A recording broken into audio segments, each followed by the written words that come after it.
Então, em nome do Instituto Raimundo Lully, eu queria dar a vocês boas-vindas, né?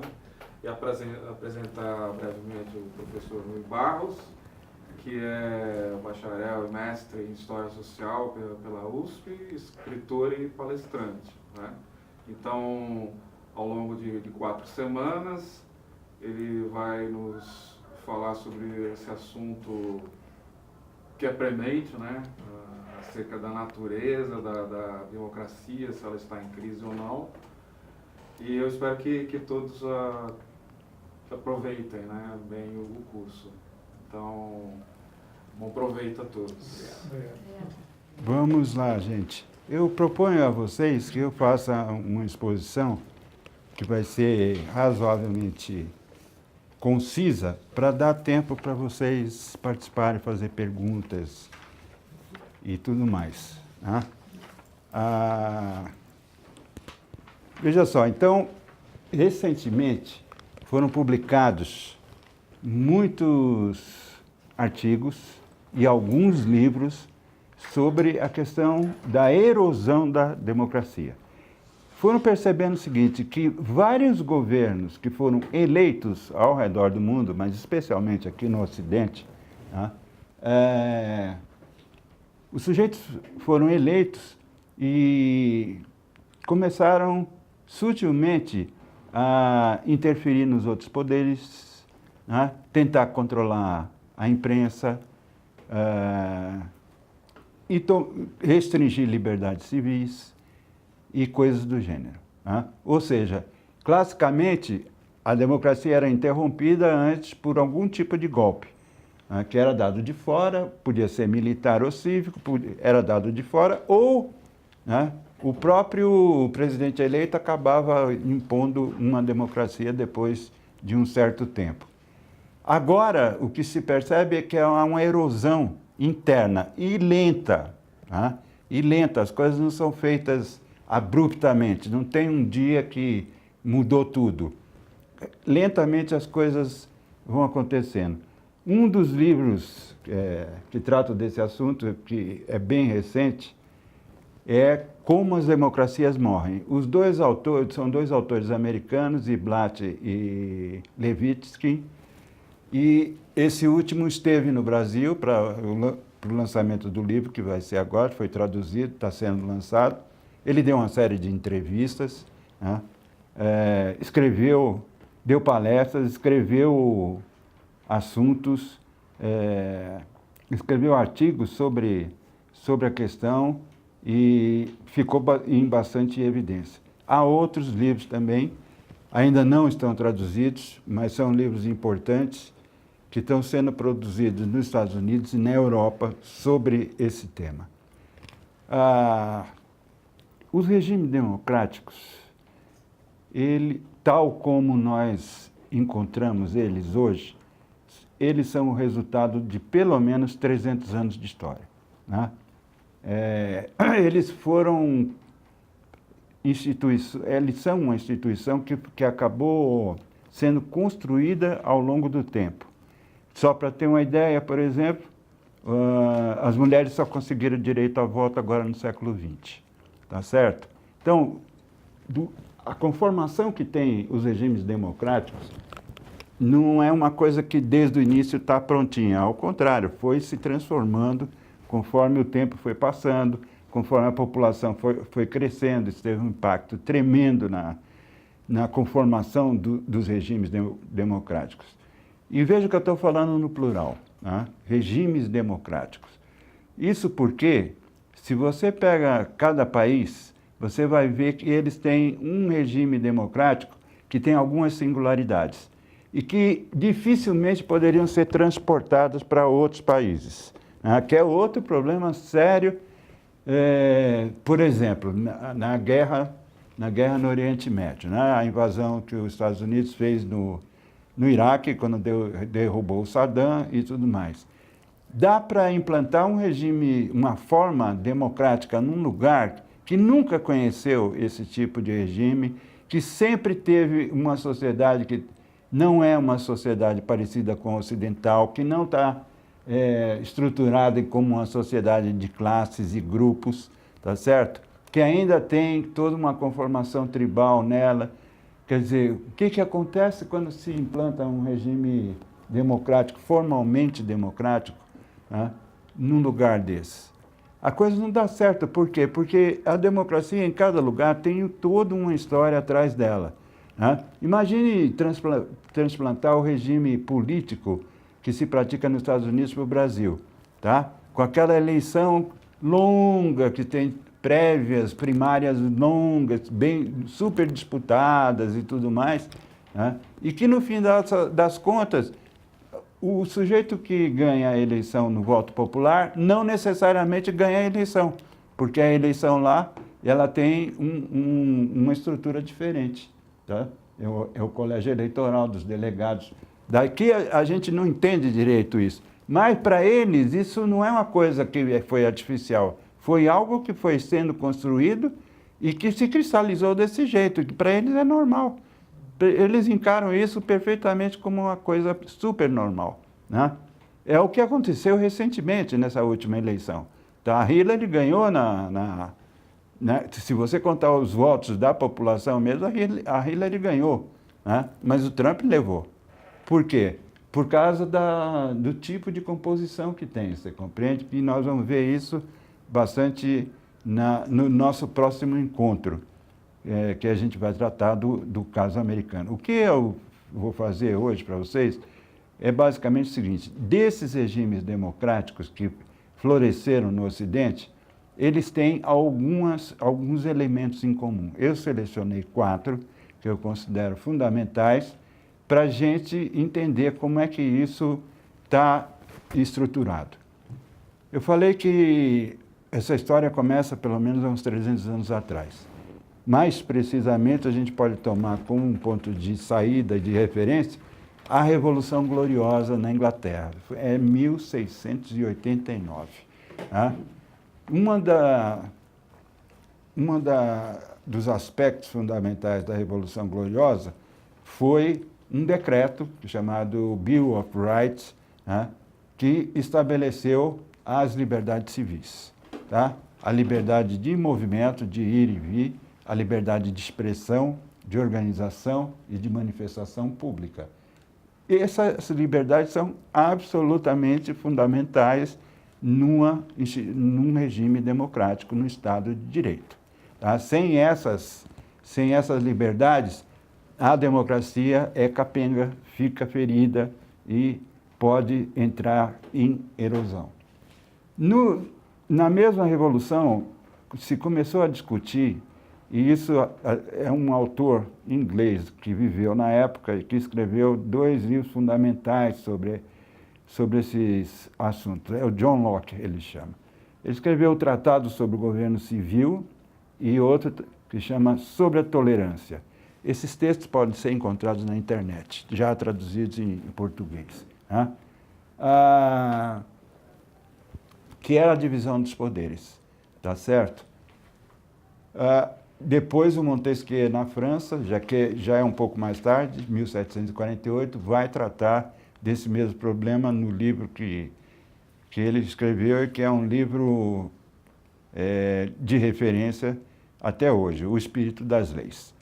Muito bem, sempre existiu na história da humanidade um executivo, um legislativo e um judiciário. Tá? Funções executivas, legislativas e judiciais. Se você vai lá na Suméria, 5.000 anos atrás, você já vai encontrar, por exemplo, a necessidade de um código de lei. Né? O código de Hammurabi, por exemplo, é uma espécie de constituição da época do Império Babilônico. Tá? Tinha votação. Né? 5.000 anos atrás, eles faziam assembleia com votação com o braço erguido. Era pouca gente, então erguia-se o braço e tudo mais. Mas, como tinha um código de leis, tinham juízes também. E é incrível, porque nós temos bastante material até sobre a Suméria e a Babilônia, mas não temos material nenhum sobre o Egito. Nós não temos ideia, né, de como era a máquina pública do Egito, como aquilo funcionava politicamente. Porque simplesmente não tem referência nenhuma nos textos egípcios sobre isso. Certo? tem crônica dos reis, o que eles fizeram, deixaram de fazer e tudo mais. Mas como aquela máquina funcionava, quem era funcionário público, quem não era, quem julgava e tudo, nós não sabemos. É uma coisa interessante. Quando você chega mais adiante na Grécia e em Roma, você já vê as coisas mais delineadas, né? Em Roma tinha, por exemplo, comício, tá certo? Para eleger os tribunos populares, os caras faziam comício, faziam campanha eleitoral, tá? Já tinha advogado em Roma, né? E códigos de leis e tudo mais. Mas o que vai caracterizar a democracia moderna é exatamente tá na raiz da palavra, né? Demo, ou seja, a soberania do povo, soberania popular. O executivo, o legislativo e o judiciário de outras épocas, você compreende, eram funções necessárias na sociedade, mas estavam sempre submetidas ao poder do governante, do rei, né? Mesmo na Inglaterra e na França, por exemplo, quando viveram o Locke e o Montesquieu, tinha um judiciário. A monarquia absolutista tinha um judiciário. Mas, assim, para nós seria a coisa mais estranha do mundo, porque cada região do país tinha a sua legislação própria. Você tinha uma série de decretos do rei, tá? E que tinham que ser cumpridos no reino todo. Mas você tinha legislações que eram regionalizadas, tá? Como alguém chegava a ser juiz? Tá? Normalmente tinha que ter cursado direito, mas ou era indicado diretamente pelo rei ou pelo ministro do rei, ou comprava o cargo.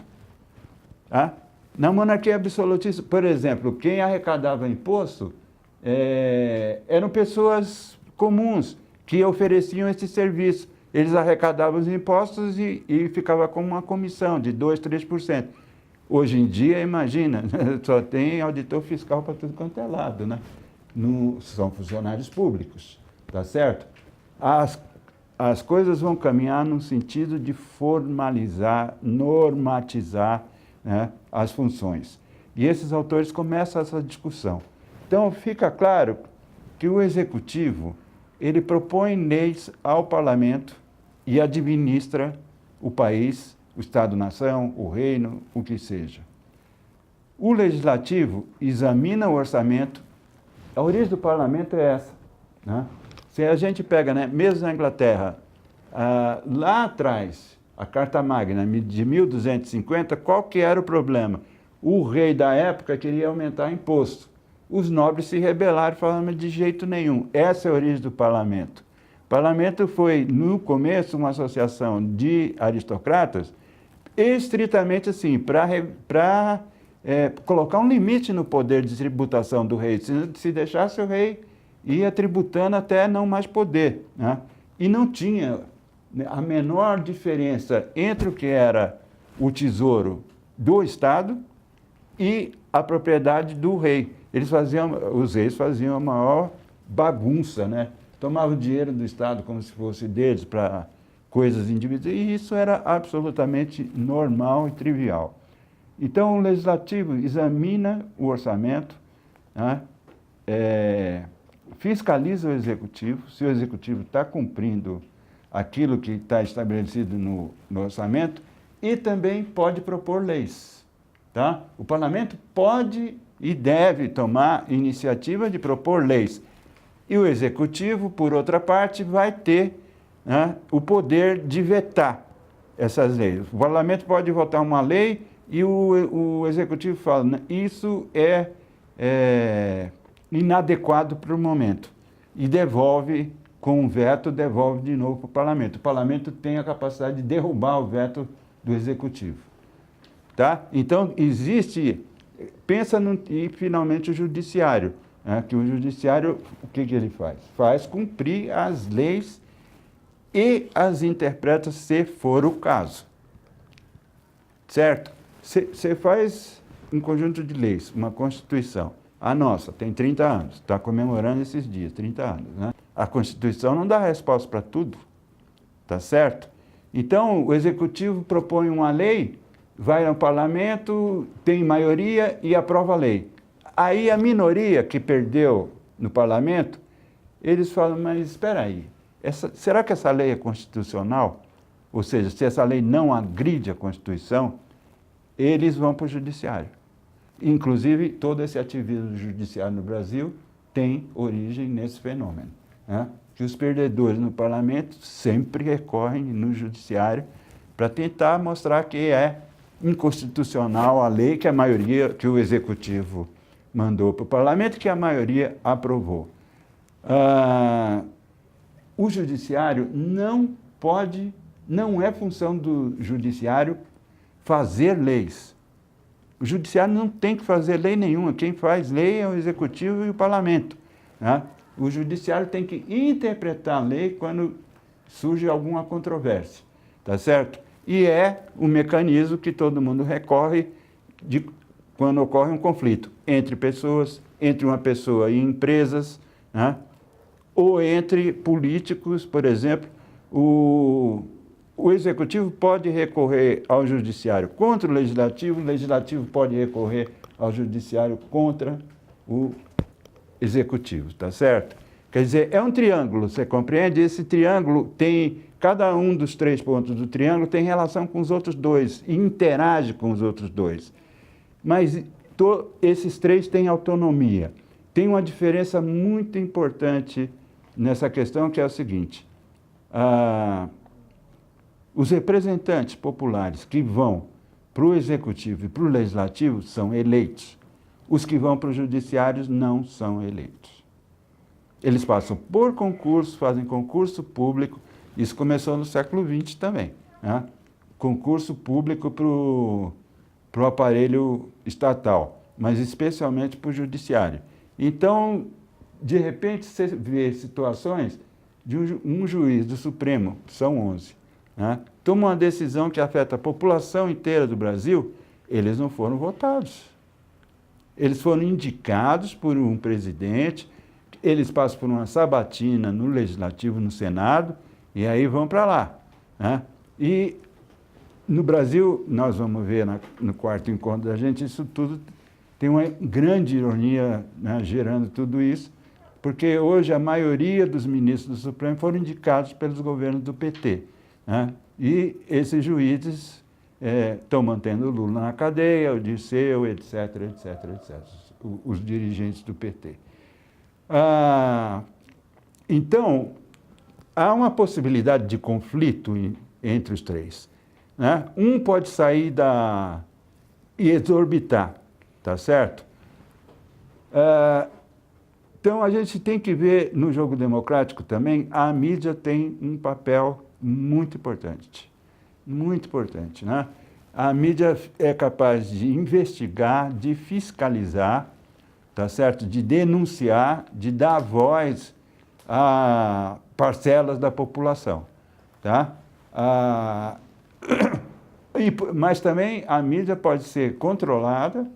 Existem inúmeros mecanismos, né, principalmente financeiros, que o executivo pode usar, por exemplo, para controlar a mídia, tá certo? Com publicidade e com mais um monte de... facilitando acesso a crédito, por exemplo, para um jornal que está em dificuldade, um canal de televisão. Tem tudo isso, né? Só para dar um exemplo para vocês. A mídia nos Estados Unidos, tudo que é conflito interno, doméstico nos Estados Unidos, a mídia investiga em profundidade. Tudo que se refere à ação do governo americano no exterior, geralmente a mídia apoia. Depois é um Deus nos acuda, você compreende? Qual foi a justificativa que foi dada para invadir o Iraque e derrubar o Saddam? É que ele tinha armas de destruição em massa. A mídia americana, os grandes jornais, os grandes canais de televisão, todas compraram essa história, divulgaram essa história por meses. E depois de um ano se mostrou que aquilo era balela, era uma mentira, né?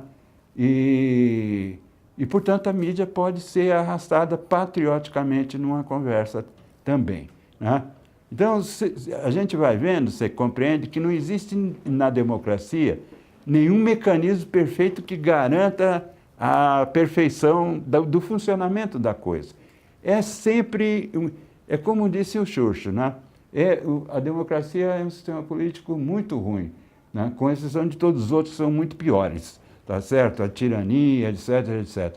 Mas, de qualquer maneira, as possibilidades de conflito, né, e de manipulação, elas existem e ocorrem. Como se combate uma coisa dessas?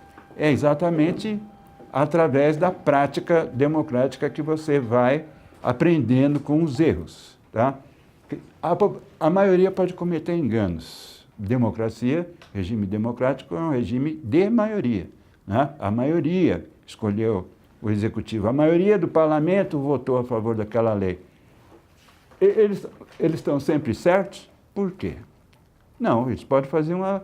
E quanto mais eles têm maioria, mais se sentem à vontade para fazer algumas coisas que são meio fora de parâmetros, você compreende? Porque eles têm maioria, né? A oposição é fraca, então você vai lá e propõe umas coisas de política econômica, política social, que 2 anos depois você vê que é um estrupício. Mas na democracia você pode corrigir isso. Né?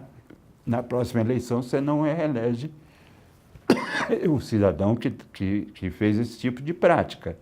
Tem formas democráticas que são mais radicais ainda, a gente vai ver. Finalmente, tem que se chamar a atenção que, nesses últimos 300 anos, a população humana cresceu 7 vezes. Né? A economia cresceu e o aparelho de Estado cresceu também. Tá certo?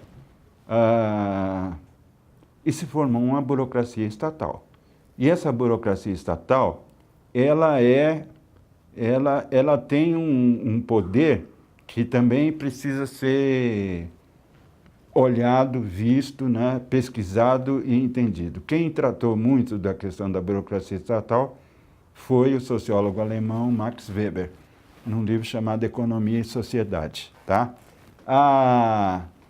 Veja só, se eu não estou bem certo se foi na Holanda ou foi na Dinamarca, eu acho que foi na Holanda, mas não tenho certeza.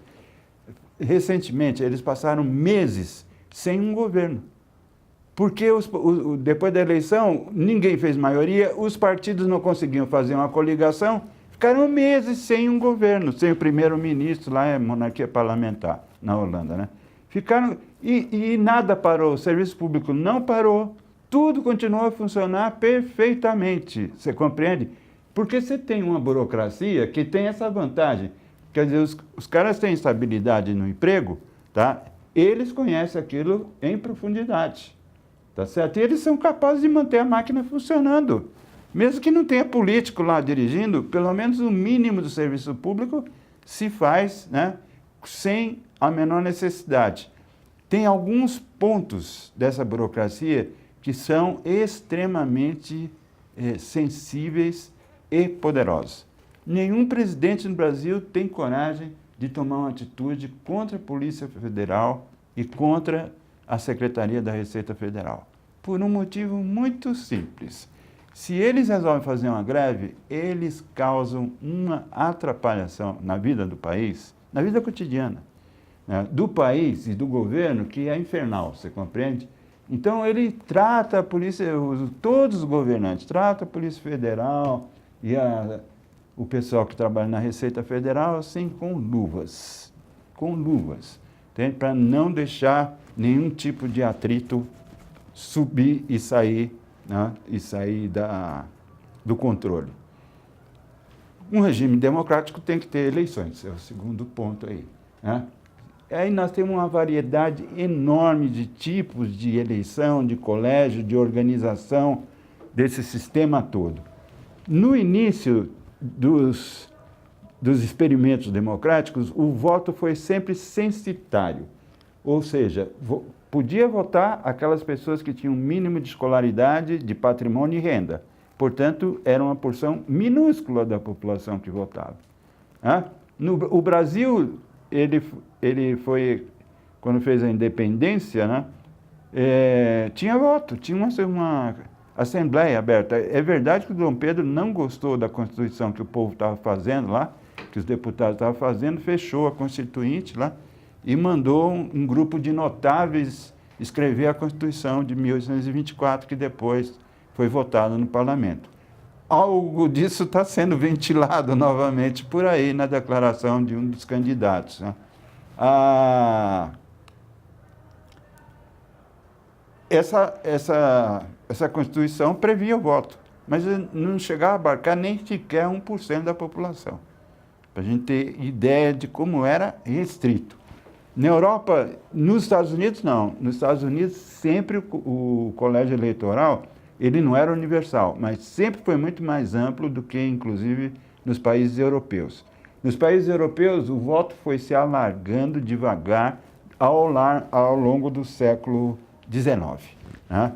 Mas mesmo assim, entende, as mulheres tiveram que fazer uma luta, e uma luta sangrenta, por exemplo. Na Inglaterra, morreu mulheres por causa das reivindicações para conseguir o direito ao voto. No Brasil, as mulheres receberam direito ao voto em 1932, tá? E elas votaram pela primeira vez para a Assembleia Constituinte de 34.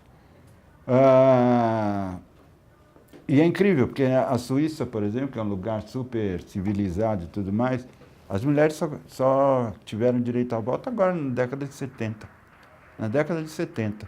Né? Então, elas tiveram que lutar, você compreende? E o voto era censitário e foi se alargando e foi se generalizando, né? Na maioria dos países do Ocidente, o voto é facultativo. As pessoas podem ir votar ou podem não ir votar e não tem o menor problema. É uma coisa facultativa, né? No Brasil é obrigatório. No Brasil é obrigatório o voto. Tá certo? É verdade que você paga uma multa que é irrisória e R$3 e não sei o quê, né? Você paga de multa se não for votar. Mas, de qualquer maneira, entende, é obrigatório. O que é uma coisa assim, essa obrigação é antiliberal. Porque se o liberalismo defende a liberdade de expressão, você compreende? É um tipo de expressão não ir votar. Não ir votar é um tipo de expressão. Um fenômeno que tem ocorrido, que tem sido observado desde a década de 70, é o seguinte: nos países onde o voto é facultativo, o comparecimento às eleições tem decrescido, tá? Desde a década de 70. Tá certo? De vez em quando polariza um pouco as coisas, sobe de novo e depois volta, né? Nos Estados Unidos está mais ou menos estabilizado que da população que podia votar, que pode votar, uns 50 e poucos % compareçam para votar. Tá? Isso tem muito a ver com o tema da erosão da democracia. Tá certo? A gente vai, nos próximos encontros, a gente vai conversar sobre essa questão. As eleições podem ser casadas ou descasadas. No Brasil, elas são casadas. O Brasil tem duas eleições, né? Ela é casada agora, você volta para 6 cargos direto, né? E depois, 2 anos depois, tem a municipal, você volta para 2 cargos. Nos Estados Unidos, por exemplo, e em alguns países da Europa, eles descasam a eleição para presidente, tá, da eleição legislativa. Por que eles fazem isso? Eles fazem isso com 2 anos de diferença. Então, o Trump ganhou a eleição, entrou em 2017, agora em novembro vai ter uma eleição para o Legislativo.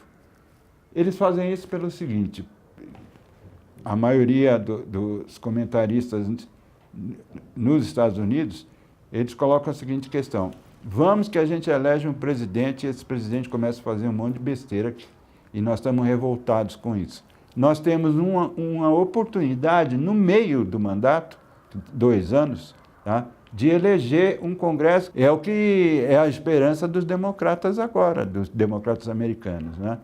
Se eles fizerem a maioria no Congresso, e, por exemplo, toda essa conversa do possível impeachment do Trump, né, isso pode acontecer se o Congresso americano virar de maioria democrata, tá? Então, tem essa vantagem. Aqui no Brasil, com essa dispersão que a gente tem de partido, com essa fragmentação, é um problema muito sério por outro motivo. Quer dizer, as pesquisas eleitorais ficam todas, entende? Os debates e tudo mais, ficam todos em cima da questão presidencial, né? Imagina, só aqui em São Paulo tem 1.600 candidatos a deputado federal. São 70 vagas. 70 vagas. Quer dizer, que possibilidade você tem de conhecer 10% desses candidatos? Não tem possibilidade nenhuma, né? É uma coisa assim. Aí, para a coisa ficar mais democrática, dá 20 segundos para o cara aparecer na televisão e no rádio, falar o nome dele, falar uma palavra de ordem e acabou, né? Ou seja, se você separa as eleições, você pode fazer uma coisa mais organizada, uma coisa melhor articulada, né, do tipo. Tipos de colégio eleitoral. Também isso aqui é bastante interessante. Existe basicamente um tipo de colégio com uma base regional, distrital ou misto, certo? Base regional. Nos Estados Unidos é regional, aqui no Brasil também, né? A gente vota, por exemplo, só para presidente é que você tem uma contagem nacional. Para todos os outros cargos, tá? A base de votação é estadual, né? É regional. Nos Estados Unidos, os estados têm um peso na eleição para presidente, que é exatamente o diabo que a gente não entende direito do colégio eleitoral. É assim, tem 50 estados lá com suas respectivas populações, né? Então você tem uma proporção para a Câmara dos Representantes, que é a Câmara Federal deles, baseada na população. Tem 2 candidatos ou 3 candidatos. Não tem 2 partidos só nos Estados Unidos, tem um monte de partidos, tudo regional, pequenininho, regional e tudo, mas existe. Mas no fim, o que acontece? Os 2 partidos tomam conta, né, de todo o cenário. Tem as primárias, né, e tem a votação. Se o candidato republicano ganha num estado qualquer, ele leva todos os delegados do estado. Tá? Se você é democrata, normalmente eles ganham em Nova York, ali no Nordeste, na Califórnia e tudo, eles levam todos os delegados. Quantos são esses delegados? São proporcionais à população de cada estado. Certo?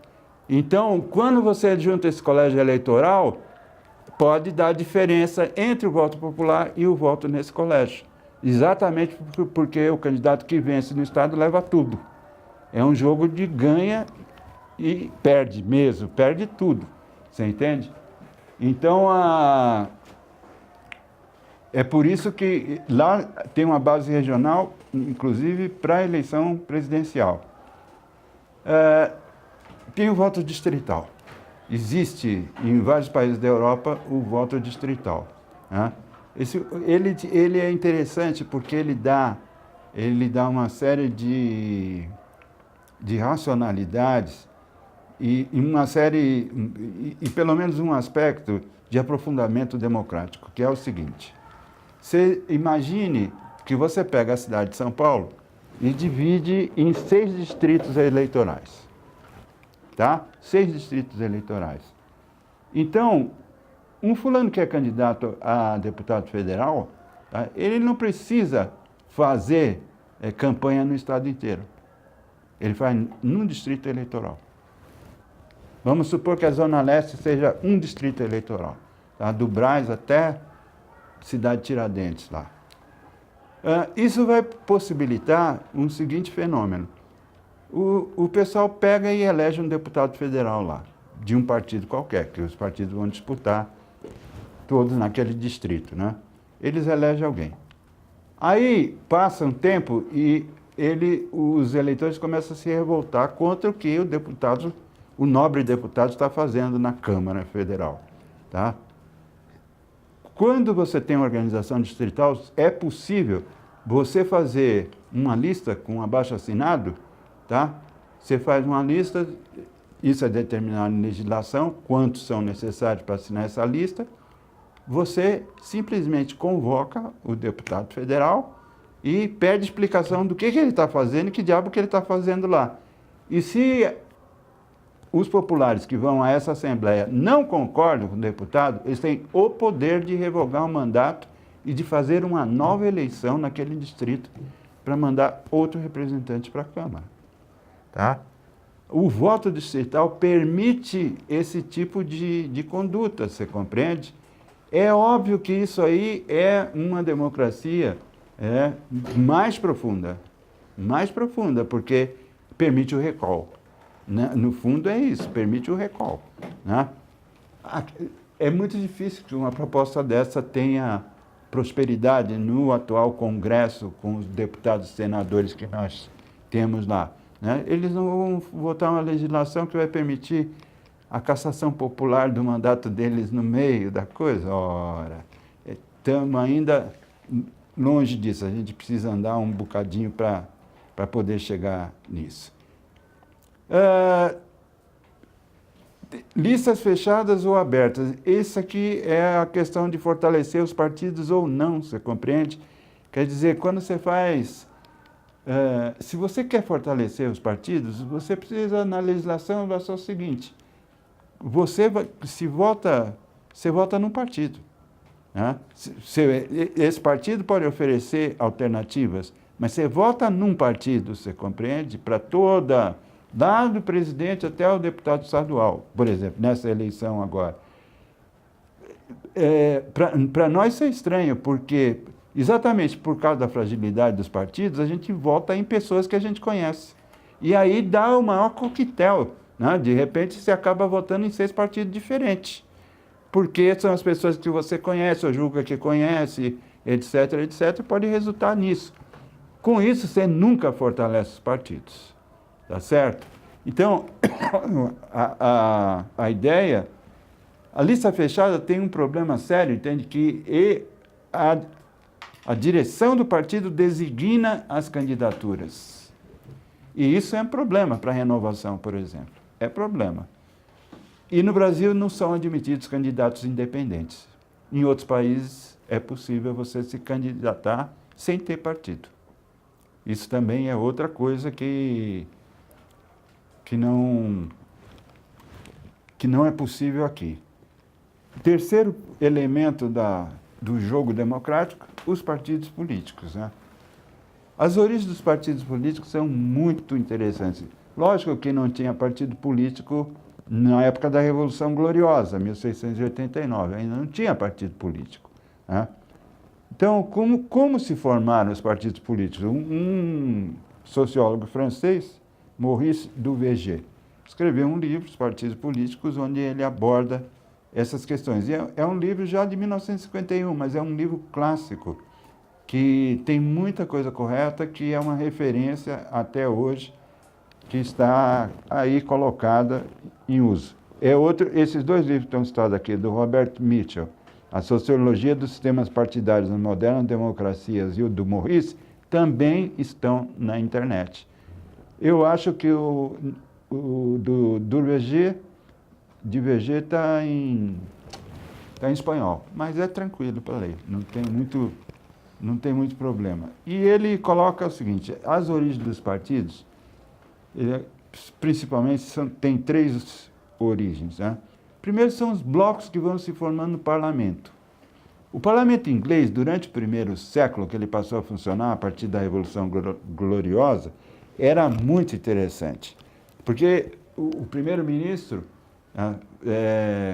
propunha uma lei. Quando ele propunha uma lei, no dia da votação, os senhores deputados da Câmara dos Comuns recebiam um bônus.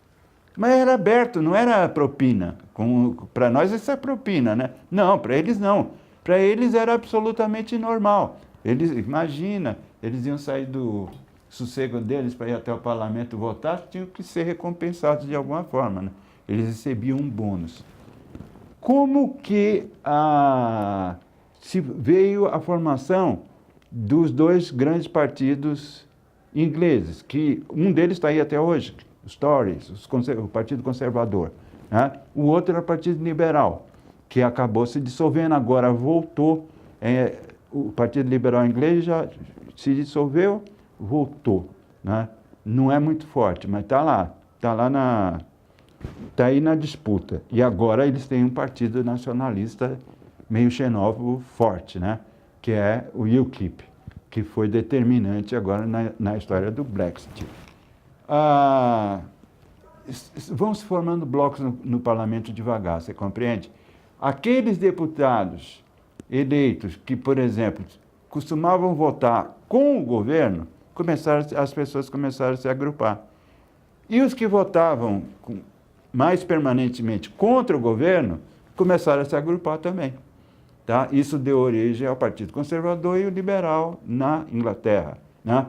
Na Revolução Francesa saiu a grande divisão direita e esquerda, que simplesmente era a direita da mesa e a esquerda da mesa, né? A direita os girondinos e a esquerda os jacobinos, né? Que também, na época da Revolução, não existiam, passaram a existir durante o processo da Revolução. Tá? Como se comportar? Quando usada a violência? Como reagir à agressão externa que a França revolucionária estava? Tudo isso provocava uma controvérsia imensa, imensa. E eles foram se agrupando. Você compreende? Assim iam surgindo devagar os partidos, que para nós, com a burocratização atual que nós temos, né, para nós, a gente olha aqui, não era nem partido, eles faziam reunião formal em restaurante, gente. Né? Ainda hoje tem esse costume de fazer, né? A maçonaria inglesa, que aparece a partir de 1717, que é uma maçonaria iluminista, né? Liberal, que não é mais dos pedreiros, dos construtores lá, de intelectuais, né? Onde eles se reuniam, no princípio? Restaurante. Fechavam a porta lá, tinha uma salinha lá, eles faziam as reuniões deles, 10 horas da noite, que aí a população já estava dormindo, né? Os serviçais iam lá, serviam a comida e iam embora, e eles ficavam sossegados dentro do restaurante, e as reuniões iam até tarde da noite. Isso no século XVIII era muito comum. As grandes reuniões, as decisivas reuniões eram feitas tarde da noite, para os caras não serem incomodados, certo? Então, era muito formal, né? E existe muita informalidade ainda hoje na política, tá? Muitas coisas, por exemplo, importantes na política americana são decididas em campo de golfe. Campo de golfe. Juntam os políticos lá, importantes, chaves, está uma questão lá. Juntam os políticos importantes, os empresários importantes que estão interessados naquela história e vão jogar golfe. E no fim da partida as coisas estão encaminhadas, longe do público e da mídia, né? É uma coisa, quer dizer, tem esse grau de informalidade. Ainda hoje existe um grau de informalidade na política. Outra fonte de formação dos partidos, isso especialmente na Europa, são origem religiosa, né? Até recente, hoje na Alemanha, o partido da Merkel é um partido cristão, na denominação, tá certo? O partido que governou a Itália depois da guerra era a Democracia Cristã, né? Então, as religiões, em muitos momentos, impulsionou a formação de partidos, de sindicatos e de partidos. E muitos partidos políticos se formaram a partir da estrutura sindical, no século XIX. Partido Trabalhista Inglês, Social-Democracia Alemã, Partido Socialista Francês, tudo isso tem uma ligação. Partido dos Trabalhadores aqui no Brasil tem uma ligação direta com a estrutura sindical, né? A CUT, tá certo? Muito da força que o PT tem, em termos eleitorais e mobilização, tinha. Não tem mais a mobilização. Força eleitoral ainda tem, mas força de mobilização acabou. É só olhar o que aconteceu naquele final de semana que o Lula foi preso, tá certo? Quantas pessoas tinham no Sindicato dos Metalúrgicos? 3.000. Tá? Por aí, não passou de 3.000. Mas, no entanto, nós temos aí, até agora, 30 milhões de pessoas que estão dispostas a votar no Haddad, que é indicado pelo Lula. Então, tem uma capacidade de mobilizar voto, né? Mas a capacidade de sair na rua, organizar coisas e tarará, tarará, declinou ao longo do governo. Ao longo do governo, né? Então, quer dizer, são problemas, entende, de quem toma o poder, começa a burocratizar tudo e, né, abandona velhas práticas de mobilização, de intervenção. Um partido deve ter uma organização e uma vida interna permanente. Pelo menos sempre foi assim. Isso está diminuindo cada vez mais. Vocês já viram, fora das eleições, algum partido aqui no Brasil, na cidade de São Paulo, tá, na rua, procurando afiliar gente, distribuindo algum material escrito? Vocês já viram isso? Que diabo de vida que tem esses partidos fora das eleições? E sempre tiveram. Quer dizer, desde o século XIX até recentemente, entende, até uns anos atrás, os partidos tinham imprensa, tinham escolas de formação política, tá? Tinham uma vida interna permanente. Isso declínio, tem muito, esse declínio dos partidos tem muito a ver com a erosão da democracia que a gente está observando.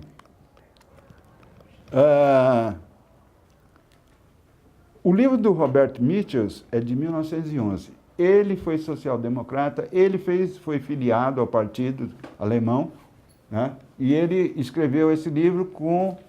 Qual a referência dele? A referência dele foi exatamente a pesquisa que ele fez no Partido Social-Democrata. E ele percebeu o seguinte, que mesmo no partido que se propunha ser muito democrático, existia hierarquia vertical.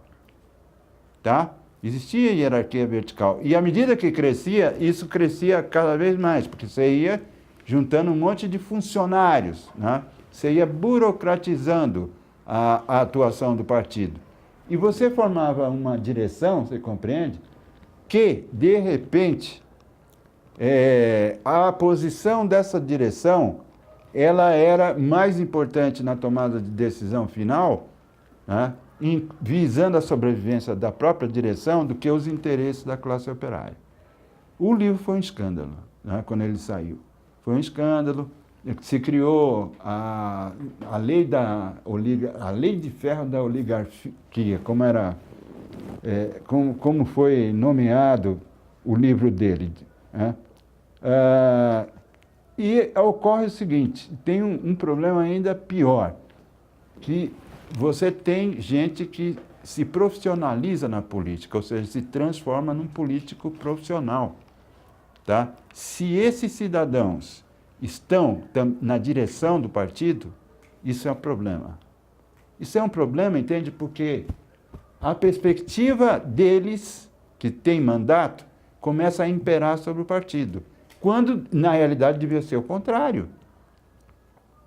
Tá? Numa organização normal, num funcionamento normal, os deputados, vereadores de um partido devem seguir a diretriz que a direção do partido propõe, tá certo? O programa do partido. Se mistura as duas coisas, você compreende? Ou seja, já houve ocasiões em que era prioritário, a direção do partido está na mão de algumas pessoas e os eleitos estão lá no parlamento fazendo as coisas deles. E quem decidia, no final das contas, como votar, em que matérias votar, qual a plataforma, era a direção do partido, não os deputados e senadores. Vocês compreendem? Inverte a coisa. Na hora que você pega... Você só tem na direção do partido gente eleita, por exemplo, gente que tem mandato, né? O interesse... forma um interesse de casta, você compreende? De autossobrevivência. né? E isso se irradia pelo partido inteiro. Então, por exemplo, era a política da social-democracia alemã, internacionalismo. E pacifismo, não a guerra. Pois estourou a guerra, o governo alemão colocou no Congresso, no parlamento deles, uma moção de aumentar os créditos para fazer a guerra. A bancada social-democrata votou tudo a favor. Eles passaram 40 anos falando que eram pacifistas, internacionalistas, que não podiam ir combater os operários franceses, porque eram todos irmãos. Mas na hora H, no Congresso, a bancada da social-democracia pegou e deu a moção de crédito que o governo queria. Foi um escândalo do cão. Né? Desculpem a linguagem, mas foi exatamente isso que aconteceu. Não? Os outros partidos sociais-democratas, socialistas na Europa, falaram, mas que diabo que esses caras estão fazendo?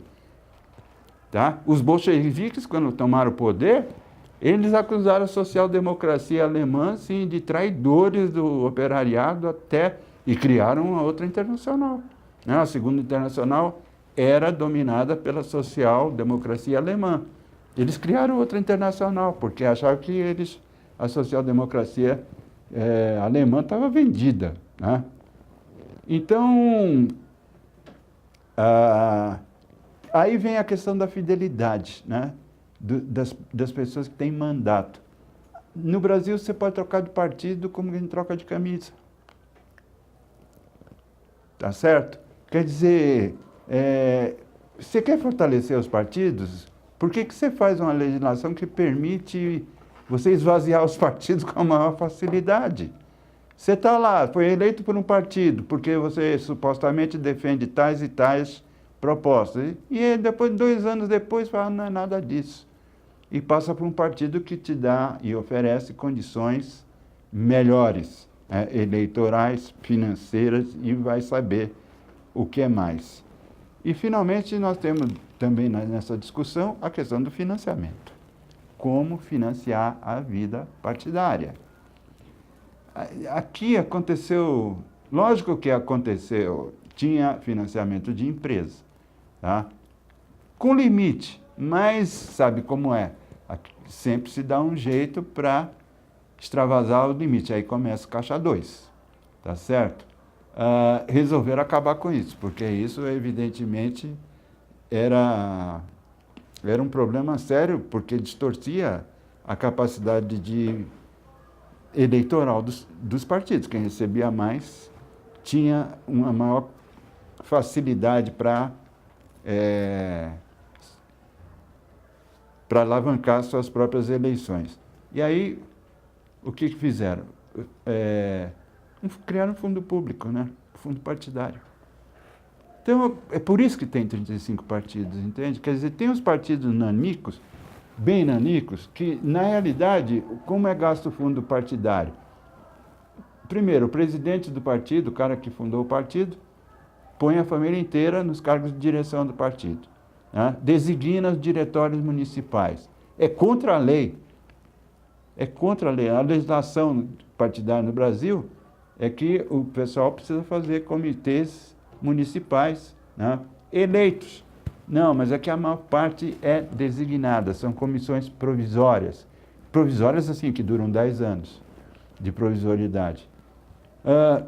E muito desse fundo partidário é comprar, assim, é gasto comprando um helicóptero, né? Carros de importados, etc, etc, etc. Tá certo? Isso só é possível porque existe um fundo público. Aí as pessoas vêm e falam, mas o que você acha que podia fazer? Né? Os partidos tinham que viver de doação dos filiados. Tá certo? São entes privados, os partidos são entes privados em todo lugar. Mas nós não temos tradição de fazer isso. No Brasil, a coisa e a desconfiança dos políticos é tão grande que ninguém vai doar dinheiro nenhum. Mas se um dia não começa, entende? É aí que nunca vai ter mesmo, tá? Nunca vai ter mesmo. Isso aí é outra coisa, entende? Que é diferente de país para país, né? Na Alemanha, por exemplo, tem uma partezinha que é público, que é dinheiro público, mas a maior parte não. A maior parte os partidos tratam de captar, né, entre os filiados, empresas, e aí tem limite, e aí se respeita o limite mesmo. É óbvio, né? Quer dizer, você vai numa grande empresa que dá 200 milhões para um partido, dá 20 milhões para o outro. Aliás, é outra coisa linda no Brasil, né? As empresas dão para 5, 6 candidatos a presidente ao mesmo tempo, porque depois fica todo mundo numa boa, se acerta, né? Fez a coisa para todo mundo. Quer dizer, é outra aberração. É outra aberração, você compreende? Quer dizer, qual o significado dos partidos quando uma empresa só doa dinheiro para 6, 7 candidatos de 7 partidos diferentes? Né? Então, nós temos aí uma série de problemas no funcionamento dos partidos e o que acabou também por distanciar a população desses partidos. E agora vem o quarto ponto, que esse eu considero absolutamente fundamental, que é a existência de uma cultura política. O que eu entendo por uma cultura política? Que em um país, né, que tem uma cultura política, existe um debate disseminado e contínuo de assuntos públicos. Tá? Onde está a fonte desse debate? Onde deveria estar a fonte desse debate? Onde já esteve, em várias ocasiões, a fonte desse debate? Nas escolas, na mídia e nos partidos políticos. Nas escolas, é perfeitamente possível, avançando no ensino fundamental, por exemplo, chegando nos últimos anos, no 7º, 8º ano, quando se começa a ver proclamação da República no Brasil, eles vão estudar a história do Brasil, o que custa, entende, começar a introduzir algumas noções, né, de tudo isso aqui que nós estamos discutindo, que não é nenhum bicho de 7 cabeças. Lógico que você tem que adequar a linguagem para uma criança de 10, 11, 12 anos de idade, que está no final do ensino fundamental. Mas tem que começar por aí. De preferência usando motivos, né, e exemplos da vida deles.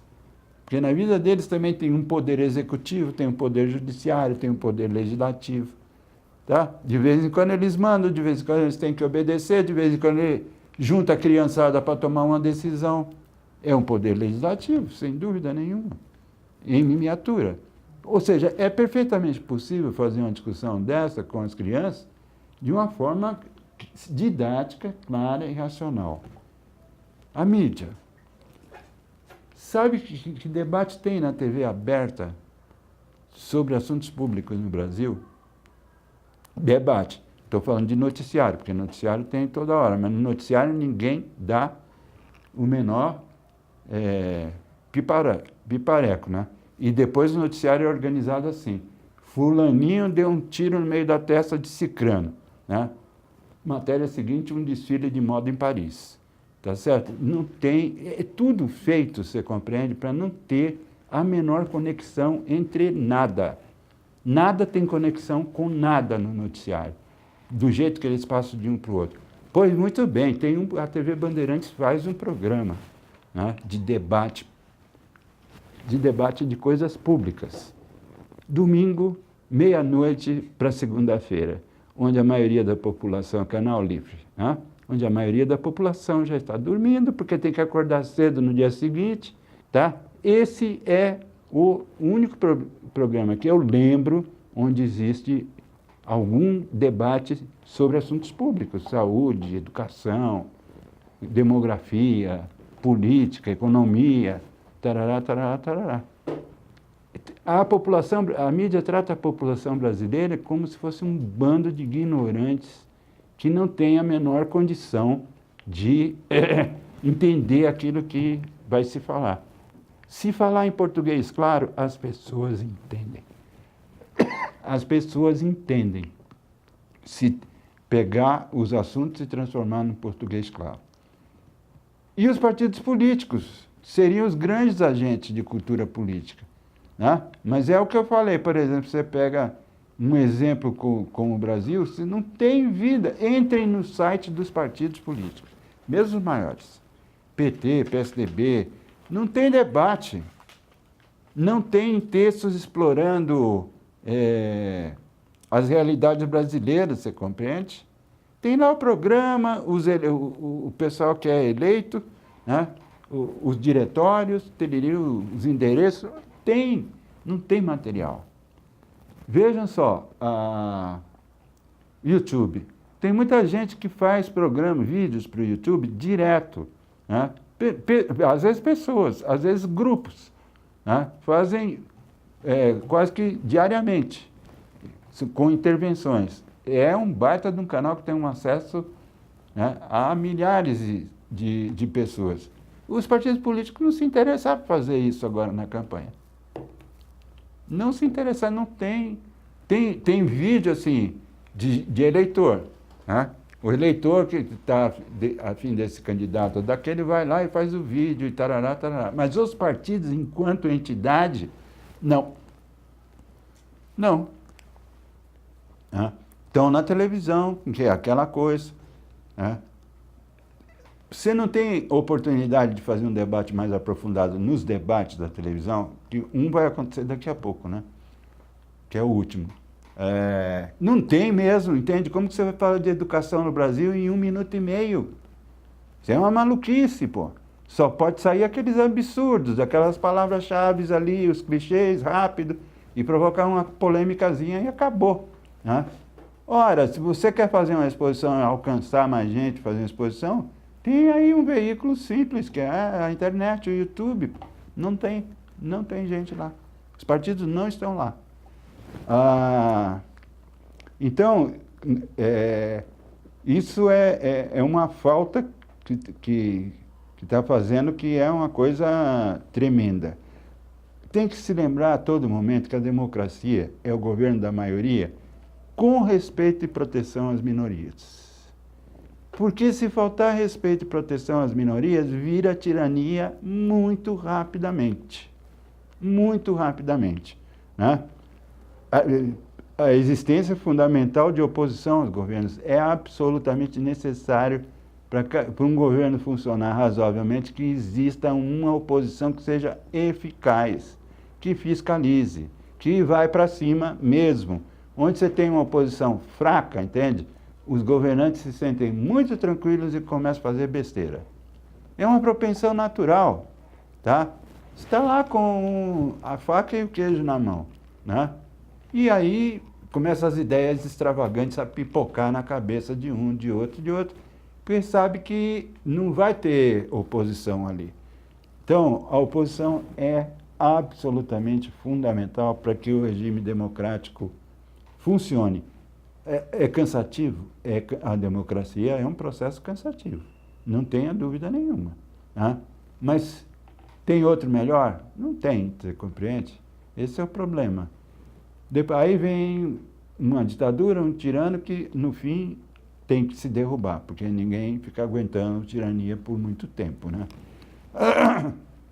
E, na filosofia liberal e democrática, é perfeitamente lícito as populações se rebelarem contra tiranos. Tá? Isso é uma coisa clara. Outra coisa que é muito complicada na democracia é se a liberdade de expressão ela deve ter um limite.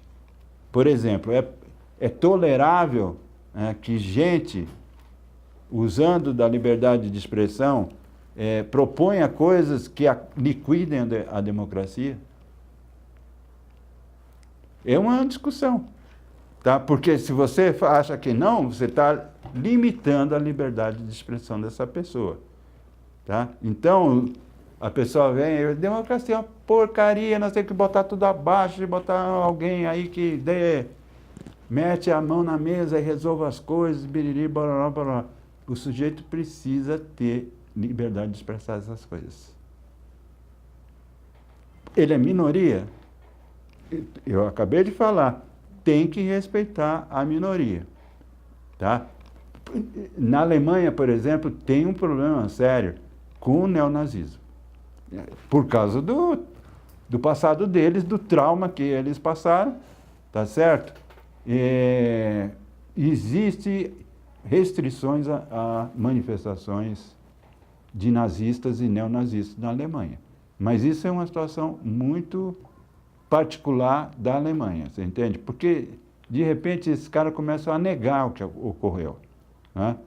Não, toda essa história da matança dos judeus é tudo invenção, biriri, não aconteceu nada disso, e não sei o que lá. O que aí é um problema sério, né? Porque aí você está criando uma fake news, como se fala hoje em dia.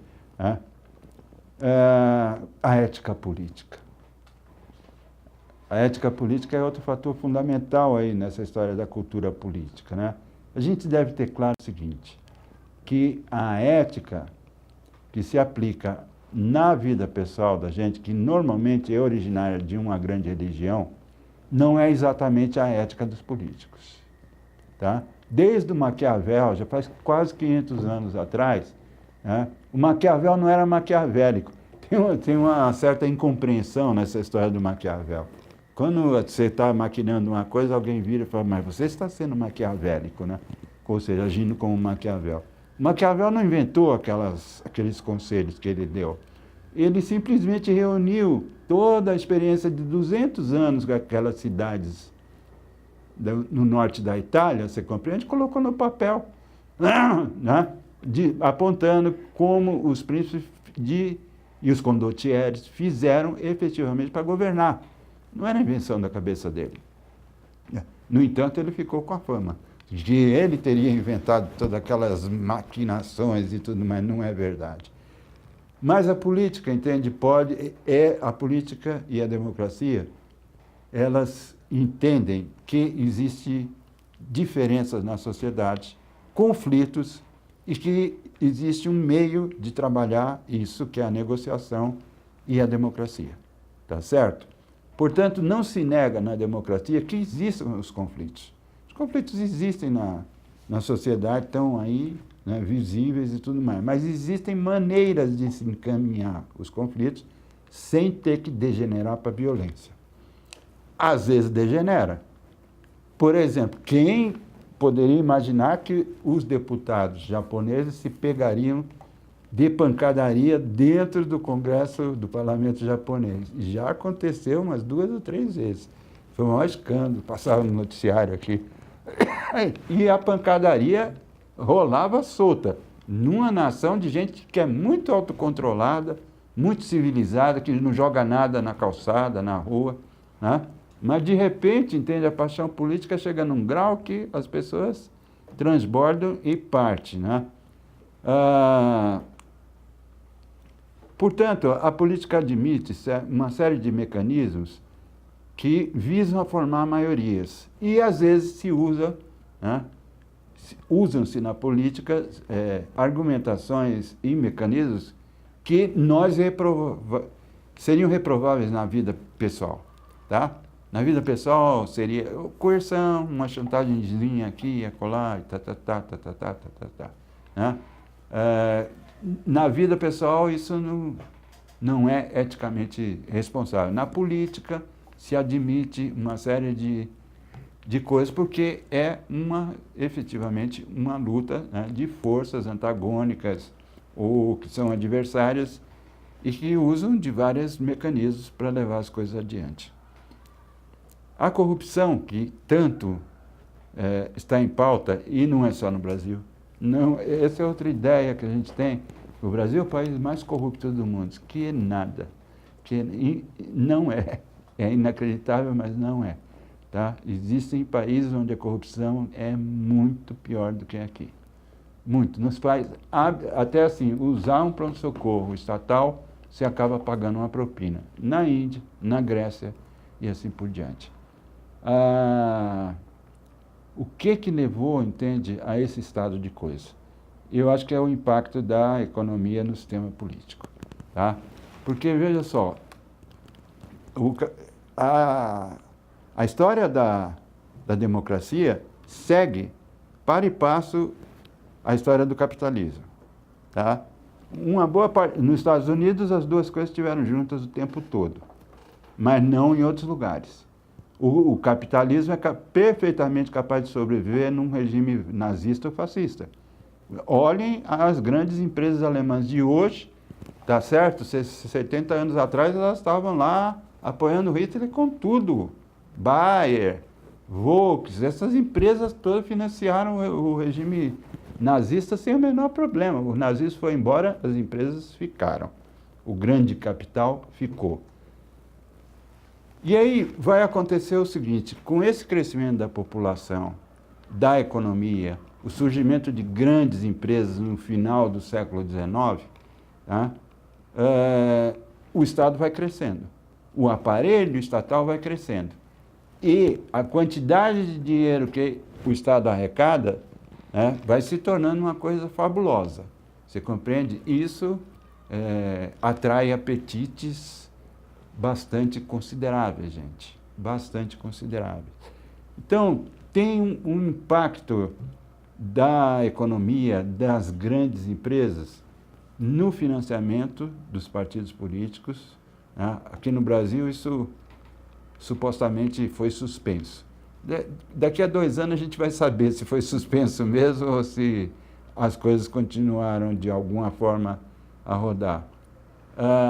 O Estado faz grandes compras, grandes encomendas para a iniciativa privada. Tá certo? Grandes. Por causa do volume de dinheiro, né? No Brasil, 1/3 de tudo que se produz no Brasil, o Estado absorve. Nos Estados Unidos é 25%, na Europa é muito mais, 40%, 45%. Quer dizer, o Estado detém uma fonte de grana, de dinheiro, que é uma coisa imensa. E eles compram, né? Compram das firmas de engenharia, compram das firmas que fornecem medicamento, compram livro didático, compram um monte de coisa da iniciativa privada. Tá? Então, um dinheiro grosso flui do Estado para o sistema privado. É muito... A tendência, você compreende, a fazer, né, concorrência, licitações e fazer arranjos é muito grande. Muito grande. Tá? Então, a gente pensa que é só aqui, que em países civilizados, na Inglaterra, na França, por exemplo, não tem corrupção. Imagina, tem corrupção mesmo. Volta e meia a gente vê outro. A Christine Lagarde, ela foi primeira-ministra na França, né? Hoje ela chefia o FMI, tá certo? Ela deve estar com um processo nas costas, entende? De uma eleição que ela participou, de um processo legislativo que ela participou que beneficiou não sei que empresa lá. Ela está com processo, tá? Ainda não foi adiante, mas está lá. Não tem jeito. Nos Estados Unidos, um grande escritor americano, Mark Twain, no início do século XX, ele, acho que foi numa entrevista, ele disse o seguinte: nós temos o melhor congresso que o dinheiro pode comprar. Isso no começo do século XX, gente. No começo do século XX. Tá? Isso nos Estados Unidos cresceu a um ponto que eles resolveram legalizar. Uma empresa, um grupo de empresas tem interesse na aprovação ou na rejeição de alguma lei. Eles vão a Washington, contratam um lobista da confiança deles. O lobista vai ganhar uma comissão para fazer isso. O lobista vai ao Congresso e faz uma pesquisa lá para ver que deputado ou senador toparia, né, conduzir, né, o trâmite da legislação para onde essas empresas querem. Só que isso é feito de forma aberta, fica tudo registrado, tá certo? Inclusive os valores pagos. E tudo público na internet. Ou seja, um deputado, você votou e elegeu um deputado, tá? 4 anos depois, você sabe exatamente que tipo de coisa que esse sujeito defendeu durante o mandato dele, que grana ele recebeu, de quem recebeu. Você quer eleger ele, você está sabendo de tudo. Problema seu. Problema seu. Parece uma coisa cínica essa história toda, né? Mas se pensar direito, não é, entende? Porque isso ocorre em todo o parlamento, em tudo quanto é lugar, só que de uma forma encoberta. As pessoas não admitem que tem lobby, mas é lógico que tem lobby. E lobby, assim, Lobby forte. Aqui no Congresso Brasileiro, vixe Maria, vixe. Empresas, advogados de empresas estão sempre por lá, sempre. As coisas estão rolando e as coisas continuam. Então, tem uma série de fenômenos, por exemplo, esse é mais um fenômeno que vai levar, você compreende, a uma erosão do sistema democrático. É interessante porque tem uma... Eu não me lembro se ela é norte-americana ou inglesa, mas tem uma empresa de pesquisa que faz pesquisas amostrais no planeta inteiro, ou pelo menos aqui no Ocidente, né? E uma das perguntas que eles fazem a populações de diversos países é qual é o grau de confiança no sistema político, tá certo? E desde a década de 80, né? Só baixa, tá certo? Por quê? Por esses motivos todos que eu elenquei e provavelmente mais alguns outros que escapou, porque é tanta coisa que pode ter acabado por passar. Era isso que eu tinha para apresentar para vocês hoje, então a gente vai ver o caso americano, o caso europeu e o caso brasileiro, né? Então a gente vai pegar tudo isso e vai detalhar para a gente ver como é que essas coisas funcionaram em cada um desses lugares. Perguntas? Estamos aí abertos? Alguma dúvida de todo esse material? Como é que ficou isso para vocês? Deu para entender o que eu falei? Deu? Não, falei em português, claro, né? Graças a Deus, porque esse é um grande problema, entende? Falar em termos técnicos para uma plateia que não é técnica, então isso é uma bobagem, né? De tudo que foi falado, o que mais chamou a atenção? Professor, eu queria fazer uma pergunta a respeito do lobby, só para esclarecer. O lobby, então, aqui no Brasil está sendo, no Congresso também tem uma proposta, né, de legalização. Tem. O senhor acha que é... Eu acho que é melhor fazer, você compreende? Quer dizer, a coisa acontece mesmo, deixa registrada. Deixa registrado. Você quer votar de novo no deputado que defendeu agrotóxico, não sei o quê? Problema seu, mas você vai votar sabendo que o cara fez isso.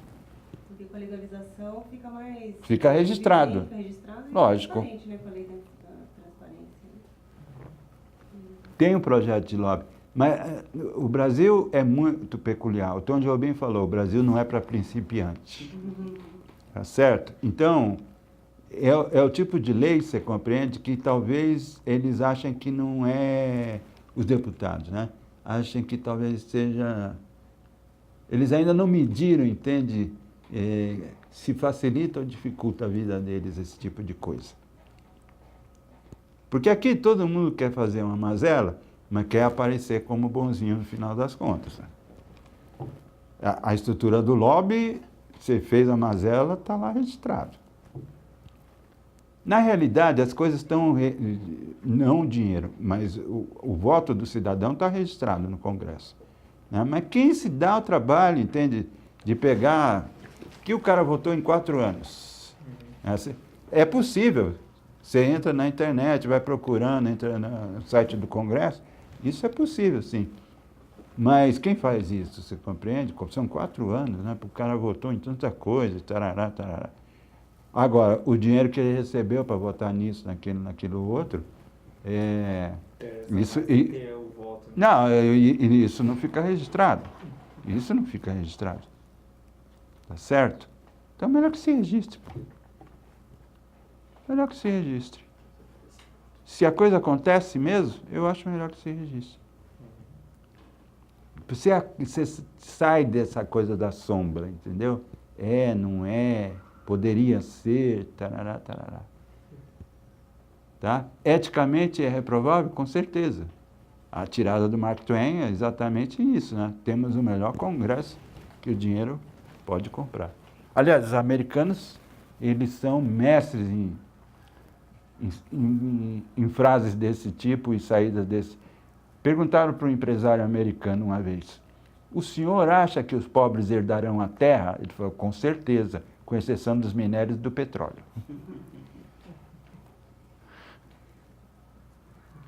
Com certeza. O Ronald Reagan, ele, presidente, dando uma entrevista, né? Pois ele não vira e fala assim, ouvi falar que trabalho duro não mata, em todo caso eu não vou experimentar. Presidente da República de um país dá uma declaração desse ao vivo. Bom, todo mundo... É que o Reagan era ator, então todo mundo levou numa boa, você compreende? Ele está fazendo uma brincadeira, ele é engraçado, e tiriri, mas não era engraçado não, ele estava falando que ele pensava mesmo. Tem uma pergunta. Diga.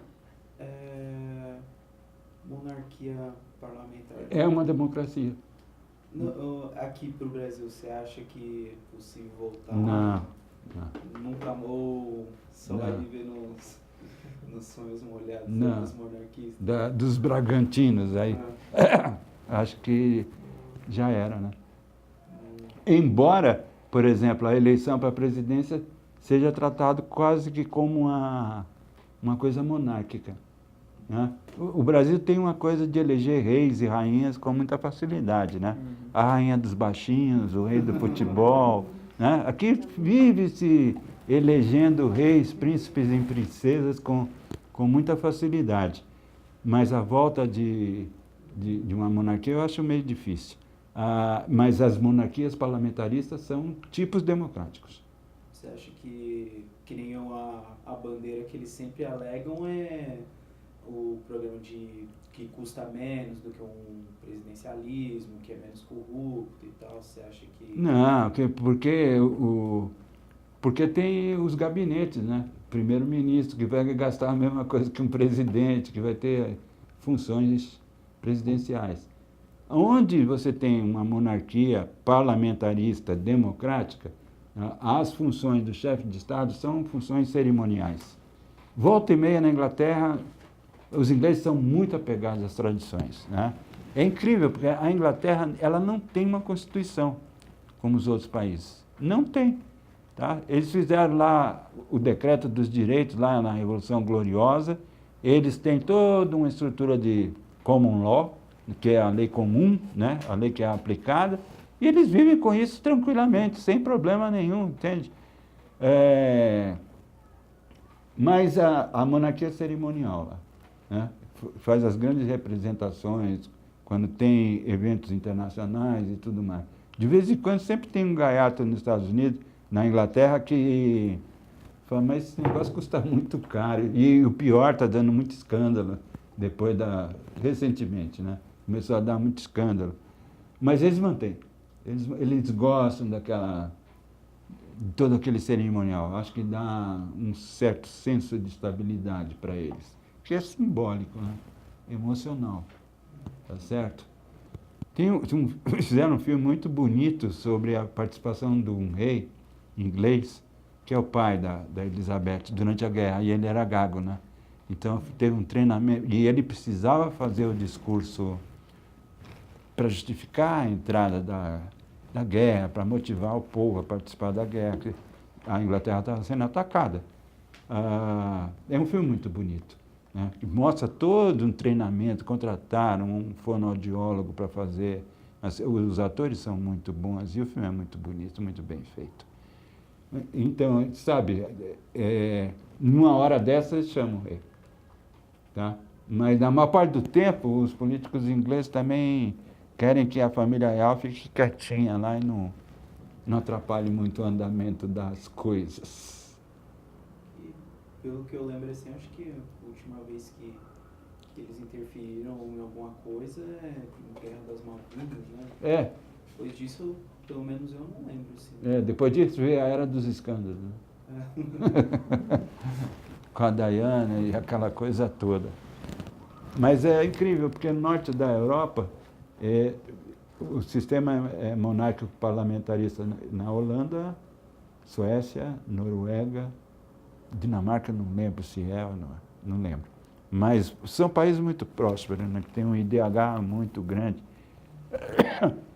E são monarquias parlamentaristas. E Aí mostram aqui no Brasil, fazem documentários aqui, mostram, por exemplo, os ministros da Holanda, da Dinamarca, indo trabalhar de bicicleta, né? Tomando metrô, tá certo? Sem nenhum tipo de mordomia.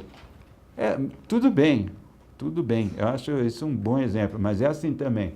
A Holanda não tem 10 milhões de habitantes, né? A Holanda é menor do que a cidade de São Paulo, tá certo? Menor do que... Aqui a gente tinha um político que está concorrendo a vice, né? Com a Marina. Ele ia trabalhar, ele foi secretário de saúde, do meio ambiente de vários governos aí da prefeitura. E ele ia trabalhar de bicicleta. O Eduardo Jorge. O que dá se você tiver que trafegar no plano? Porque São Paulo está, em algumas regiões, né, tem umas subidinhas que... né? Fica complicado. E na Holanda, em Amsterdã, tudo plano, pô. Tudo plano. Violência, né? Sim, sem contar isso, né? Sem contar isso.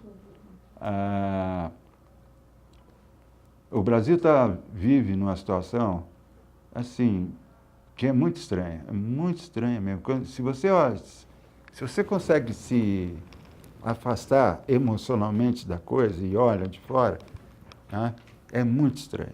Quer dizer, a normalidade brasileira está assim, tem 63 mil assassinatos por ano. Morre mais gente no Brasil do que na guerra da Síria, gente, por ano. Isso virou normal. Virou normal, você compreende? Aí começa uma série de propostas equivocadas para como combater esse tipo de coisa, né? Vamos armar a população, né? Dar maior facilidade de porte de arma. A violência vai diminuir? Será? Ou vai aumentar? Nesse nível de conflagração que existe atualmente. Vamos deixar essa discussão para a próxima. É lógico. Nosso tempo está esgotado. Fecha. Vamos lá. Semana que vem a gente pega Estados Unidos. Vamos esmiuçar um pouco a coisa lá. Vocês vão ver que a coisa cultural, por exemplo, dessa cultura política, é muito clara lá na história americana, em toda a zona que está dando agora com o Trump e essa coisa toda. E aí começam as coisas na década de 60. Movimento dos negros, das mulheres, dos hippies, dos estudantes, entendeu? Tudo isso gerou uma série de consequências que estão aí até hoje.